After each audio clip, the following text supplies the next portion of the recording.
Well, thank you, Rick. And Mr. Chairman, it's a pleasure to have you once again.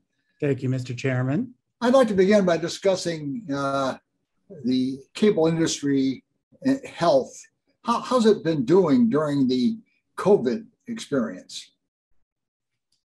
Yeah, I mean, number one, my heart is with everyone in this course of this pandemic. It's been really quite a stressful time.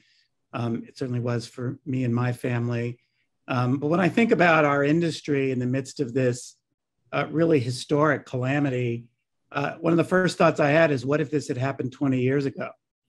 What if this had happened before the rise of broadband? What if this had happened prior to the most recent surge of investment in which we really had footprints of gigabit networks throughout the country to handle work from home, work from school, and many other needs for the internet?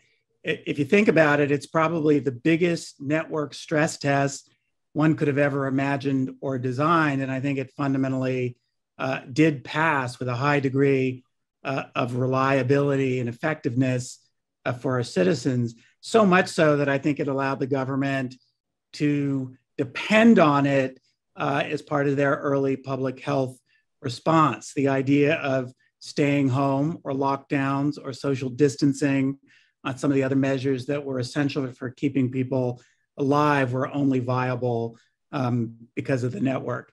And then I think what's really interesting too is not only did the pandemic not really damage the industry, from my perspective, it dramatically accelerated progress.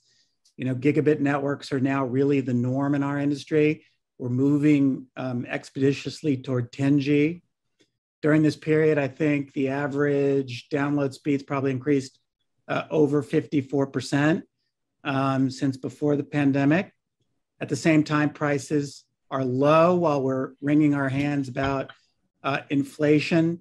Broadband prices are really increasing only 2.3% when inflation's rising at 8.5%. So we're pretty happy with our performance. But lastly, I would say it also demonstrated how critical the infrastructure is to all Americans. And I think it fortifies the need to close the digital gap as expeditiously and effectively as possible.